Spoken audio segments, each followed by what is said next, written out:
Olá para você, entusiasta da ciência. Estamos começando mais uma Profissão Cientista aqui no Guia dos Entusiastas da Ciência. Eu sou Renato Cunha, sou jornalista, como você sabe. E hoje eu estou recebendo a Samantha dos Santos Cipriano, que fez Química, Ciência e Tecnologia aqui no UFABC, né? Bacharelado, aí foi para o mestrado também, Ciência e Tecnologia e Química. E o doutorado também em Química no UFABC. Um amor pelo UFABC, né? Um caso de amor. 10 anos. Tudo bem? Muito obrigado, Samantha, por ter vindo. Obrigada A Gabi que fez esse intermédio aí também. E eu queria começar perguntando como que você começou a gostar de ciência. Onde que você percebeu que você ia vir fazer o curso de Ciência e Tecnologia, que você ia fazer Química? Como que foi isso? Na verdade, eu não percebi bem assim, né? Não foi bem assim. Desde pequena, eu tinha bastante curiosidade, assim, com várias coisas, assim. Adorava aqueles microscopinhos de brinquedo, aquele kitzinho alquimia, sabe? Eu ganhei quando eu era pequena. Mas eu acho que uma das coisas que contribuiu bastante para eu seguir esse caminho, eu ter grandes tendências, foi o mundo de Bickman. Por mais besta que pareça, na verdade eu acho que influenciou bastante gente, né?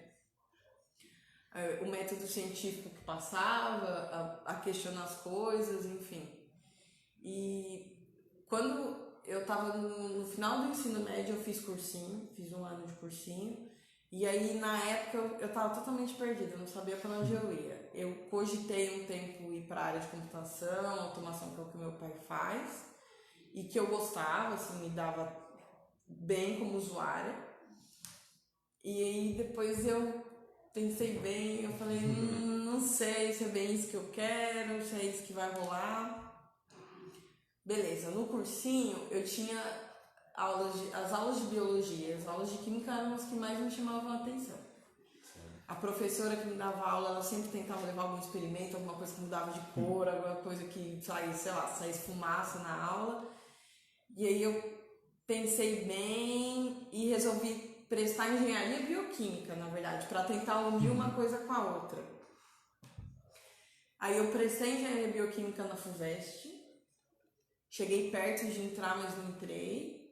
Prestei FATEC, mas também acabei não optando por lá. Certo. E prestei aqui. Na época que tinha bioengenharia. Então eu imaginei que pudesse ser igual, ou bastante parecido com o curso que a USP oferecia. Aí quando eu entrei, que eu vi que não tinha nada a ver com aquilo, eu falei, não. No olho do furacão da UFABC, né? Entrei em 2008, foi acho que a segunda ou terceira turma, e aí eu vi bem que não era aquilo, o projeto pedagógico dava essa flexibilidade pra gente mudar, e aí eu resolvi fazer química.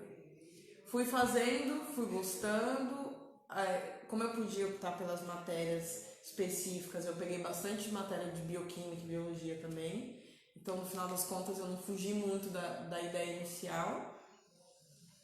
E quando eu terminei o BCIT, eu já estava quase terminando a química também, faltavam pouquíssimas disciplinas. Eu fui fazer estágio numa indústria química, imaginando que seria de um jeito.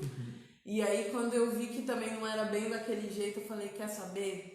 Eu já fazia iniciação científica também, e aí eu resolvi emendar o mestrado, não para mais de estudar até chegar lá no final. E Samantha, como que foi esse interesse por pesquisa também dentro da UFABC?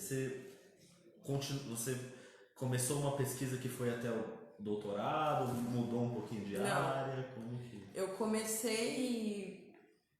A primeira iniciação científica que eu tentei fazer, eu fiz uns 3 meses, como se fosse um teste. Eu fui para a área de eletroanalítica, eletroquímica, porque eu tinha bastante interesse em atuar na indústria. Ou desenvolver alguma coisa que pudesse ser aplicada na indústria depois. E tinha um professor na época com um projeto para ser aplicado na indústria futuramente. Certo. Para degradação de alguns compostos orgânicos via eletroquímica. E aí eu fui, conversei com ele, muito legal a ideia, vamos pro laboratório, vamos fazer esse teste. E aí eu falei, Eu sempre fui assim, vou tentar, né? Vou testar, vamos ver o que acontece. se der, beleza, se não der, a gente tenta outro projeto, outra coisa, enfim. E aí, eu ainda com aquele pezinho na bioquímica, não tá me satisfazendo. E aí eu dava monitoria nessa época também, fazia várias coisas ao mesmo tempo, deu pra perceber. Sim. Eu dava monitoria para uma turma de bioquímica e a professora que ficava no laboratório que eu dava aula, a gente conversava muito ao longo das aulas e eu comentava com ela dessas vontades, dessas curiosidades e algumas ideias que eu tinha. E aí eu cheguei num consenso de que valeria a pena eu ir para bioquímica mesmo, não adiantava eu ficar tentando dar voltas. E aí eu comecei a iniciação científica na área de bioquímica. Certo. Fui trabalhar com biologia celular, com variação de cobre, zinco, em modelos de células de câncer. E aí realmente eu me encontrei, eu gostei mesmo, eu fiz 2 anos e meio mais ou menos de iniciação científica. Depois eu comecei a fazer o mestrado. No mestrado eu continuei no mesmo grupo, mas eu estudava uma proteína de membrana, então os modelos celulares que eu usava eram muito semelhantes, mas não era exatamente a mesma coisa que eu fazia. Eu estudava uma proteína que na época se discutia bastante na literatura, se ela tinha uma função sinalizadora, inclusive de carregar alguns metais também, etc. Então a nossa proposta foi entender o que ela realmente fazia. Também gostei muito. Quando eu terminei o mestrado, aí eu mudei de grupo. Durante o doutorado eu mudei de grupo. E aí eu fui para um grupo mais para a área farmacêutica, assim. Para química biológica, farmacêutica. Continuei nessa parte de bioquímica, de testar compostos, de trabalhar com células, só que dessa vez mais para a parte de parasitologia. Eu trabalhava com antimalárico. E foi muito bom, porque isso depois me abriu algumas outras portas. Pro pessoal que não está imerso nesse mundo da ciência, você trabalhava desenvolvendo remédios mesmo? Como que era? Era candidato, porque assim, na ciência, na prática, na verdade, né, da ciência até chegar na prateleira para você poder usar, são anos e anos e anos e anos de pesquisa, muita burocracia, muito dinheiro envolvido. Sim. Então, assim, a gente geralmente, tanto na indústria quanto na academia, começa com proposta de algumas moléculas que têm alguma atividade contra X coisa, né, para tratar alguma coisa. E aí tem várias etapas, desde dos testes na própria célula, no modelo que vai simular a doença, sim, etc. E se der tudo certo, for legal, ele não for tóxico, porque todas essas questões também têm que ser avaliadas. Eles têm que ter uma atividade contra a doença, por exemplo, que você tá propondo curar ou controlar, mas ele também não pode atacar outros órgãos, outras células. Então, tudo isso, esse estudo começa a ser feito no modelo celular, ali numa escala pequenininha. Aí geralmente vai indo para os animais, para o ratinho, vai subindo de nível até chegar, sei lá, num teste clínico em humano e tal. Então, no meu caso, durante o meu doutorado, a gente procurava entender a relação química que algumas moléculas tinham com essas atividades biológicas, né, contra a malária, tentando manter a segurança e tal. E, acima de tudo, tentando entender como que a gente poderia mudar essa molécula para melhorar a atividade dela. Para otimizar a função dela, mantendo ela segura. E é legal pra caramba, é uma área bastante Sim. interessante. E, geralmente, como você disse, a pesquisa com fármaco, ela leva muito tempo, né, para até você... Então, acho que acredito que seja mais difícil você ver o seu resultado final, né? Mas quando aparece, você sente até Eu queria que você falasse um pouco das dificuldades de fazer pesquisa, o que você sofreu, que você poderia dar de dica para quem está começando agora nesse mundo, que está sofrendo em toda essa trajetória. Nossa, para quem está começando agora... agora tá bem complicado. É só assim, perseverança, tem que ter certeza porque é isso que quer. Aliás, eu acho que sempre foi assim, mas no cenário atual mais do que nunca, né? Mas as dificuldades que eu senti na época, eu acho que não mudam muito para agora.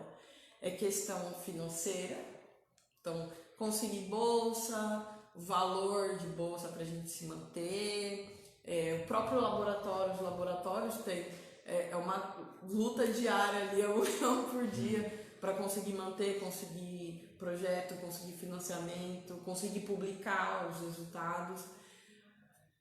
Cara, publicação, assim, mostrar que você está dando resultado é fundamental. Se não tiver isso, ao longo no começo e no meio a gente não sente tanto esse baque. Mas quando chegar lá no final, você vai prestar um concurso, que você vai tentar uma bolsa de pós-doc, supondo para quem quer continuar, é bem complicado, assim, para conseguir, porque a concorrência é alta e você vai concorrer com gente muito boa. Considerando que cada vez mais os recursos estão sendo mais escassos, então o nível de concorrência sobe. Então a dica que eu daria é muita perseverança, vai ter hora que vai dar vontade de desistir, é normal, e tentar se lembrar por que você está ali, para que você está ali, no que você quer, o que você acredita, respirar fundo, contar até 10 e focar. Sim. Ter resultado, produzir resultado e publicar resultado. Certo. E você fez um caminho interessante que foi o da academia para a indústria, né? Uhum. Você terminou o doutorado e foi trabalhar na indústria. Geralmente as pessoas fazem esse caminho contrário. Às vezes a pessoa já tem uma experiência na indústria, aí resolve voltar para a academia. Como que foi essa experiência? Quero que você me fala pra gente um pouquinho dessas diferenças. O que você trabalhava? Você trabalha mais ou menos na mesma área ou não? Alguma coisa totalmente diferente? Como que é? Pra mim foi meio reviravolta também. Porque a minha ideia, antes de começar a fazer iniciação científica, fazer mestrado e tal, era trabalhar na indústria, ponto. Certo. Quando eu comecei a cogitar uma iniciação científica, eu queria desenvolver coisas que fossem para a indústria. Por quê? Porque eu queria estar dentro do processo de inovação e produção. Eu queria, por exemplo, chegar numa farmácia, chegar num mercado, chegar numa perfumaria e tá, beleza, isso aqui eu ajudei a construir, eu ajudei a fazer e tal. Era essa a minha ideia. A primeira indústria que eu trabalhei, que eu fiz estágio, era uma indústria excelente, multinacional, assim, nada para reclamar, mas me deu um choque de realidade de que não é bem assim que a indústria funciona, especialmente as multinacionais, porque geralmente os centros de pesquisa e desenvolvimento forte mesmo não são no Brasil e até pela burocracia e o dinheiro que se gasta para fazer inovação no Brasil. Então, boa parte do desenvolvimento vem de fora e o P&D no Brasil mais aplica ou ajusta conforme legislação local. Certo. Quando eu vi que era desse jeito, principalmente na indústria química, que é um pouquinho mais engessada dependendo da indústria, eu pensei, não tá legal. Eu conversava muito com a minha ex-orientadora, assim, alguns outros professores que também vieram da indústria, tiveram algum contato, eu conhecia quem trabalhava na indústria, e aí eles me sugeriram continuar estudando para depois tentar voltar. De preferência para a indústria farmacêutica e tal, que é uma indústria que por si só inova mais, investe mais em pesquisa e tal. Sim. Até para se manter competitiva, claro, né? Então, eu terminando o doutorado, eu voltei a procurar emprego e tal, e consegui voltar para a indústria, só que dessa vez eu entrei para a indústria farmacêutica. Eu não fui para a área de desenvolvimento de moléculas, nada disso. Eu fui para a área de validação analítica. E assim, por que eu falo que é uma reviravolta? Porque quando eu estava na graduação, eu vi a química analítica e já estava correndo. Só que assim, lá na prática mesmo, é muito legal. Assim, é muito dinâmico. Não que no dia a dia, na universidade não seja, mas é muito dinâmico, é muito mais moderno. Sim. E eu aprendi de novo muito mais coisas, assim, aprendi um pouco de legislação, aprendi sobre documentação, muita coisa que dentro da universidade eu não tive contato. Então eu gostei muito, muito mesmo. A empresa que eu trabalhei também é uma empresa excelente. Fiquei um tempo nessa empresa, porque era um projeto temporário. E depois mudei de empresa. Hoje em dia eu estou numa indústria farmacêutica, que é uma indústria que faz matéria-prima para a indústria farmacêutica. E eu continuo tendo bastante contato com essa área de documentação, legislação, química analítica o tempo inteiro, né? E eu tô gostando pra caramba. Pra mim tá sendo bem legal. Quero continuar na indústria, não pretendo voltar pra academia tão cedo, não. E então, pra gente encerrar, eu queria perguntar hoje, com a sua experiência de academia, de mercado de trabalho, o que é ciência? O que é ciência pra você hoje? Boa. Olha, ao longo desses anos todos aí, entre academia e ciência, mudando de área, de projeto e tal, uma coisa que eu coloquei na minha cabeça e que às vezes eu até conversava bastante com uma colega de trabalho é: quanto mais a gente estuda, mais a gente vê que a gente não sabe. Mais a gente tem perguntas para fazer, mais a gente tem coisa para discutir, para debater. E ciência é isso, assim, você aprender cada vez mais, você questionar cada vez mais, obviamente que você se baseando em fatos, em evidências e fazer uma pesquisa séria, levantar resultados confiáveis, etc. Mas é isso, eu acho que é um caminho com inúmeras possibilidades para a gente explorar e sempre descobrir alguma coisa, né? Legal. Então, agora sim, a última pergunta para encerrar que eu me lembrei agora. Você acha que qual que é o caminho para aproximar, e se é possível aproximar a academia da indústria aqui no Brasil? Você acha que tem um caminho para isso? A gente está muito longe disso ainda? Eu acho que já foi pior. Acho que está melhorando, assim. Eu vejo algumas indústrias grandes e que estão interessadas em fazer essa ponte, unir, porque antigamente tinha bastante, não digo uma picuinha, mas era assim, duas panelinhas separadas, né? E não pode ser dessa forma, né? As duas ciências ou as duas linhas de pesquisa, os dois ramos têm que se conversar, têm que se ajudar e todo mundo sai ganhando, assim. Então, hoje em dia, eu acho que já está desmistificando um pouco isso, já está aproximando mais as pessoas. Eu vejo pelo próprio mercado de trabalho esse preconceito que antigamente existia de você veio da academia, vai vir para a indústria. Hoje em dia está bem menor, ainda bem que está bem menor. E, assim, uma maneira de diminuir ou de aproximar, eu acho que é assim, mostrando resultados novamente, mostrando que a academia pode ser útil para a indústria e vice-versa, e que as duas juntas conseguem resultados mais rápidos, com mais eficiência, com mais rentabilidade, e todo mundo sai ganhando. Legal. Na parceria. Samantha, muito obrigado por ter vindo aqui mais uma vez. Espero que tenha gostado. Espero não ter ficado com vergonha, porque estava meio tímido. Agradecer a Gabi, a todo mundo que está assistindo aí. Então a gente volta com o Profissão Cientista. Na outra semana, a gente sempre tem uma semana de folga. E na outra semana quem vai apresentar vai ser o nosso amigo Cassiano Aono, que estaria de férias. Então você vai ter aí a companhia do Cassiano nesse mês. Muito obrigado, gente, e até a próxima.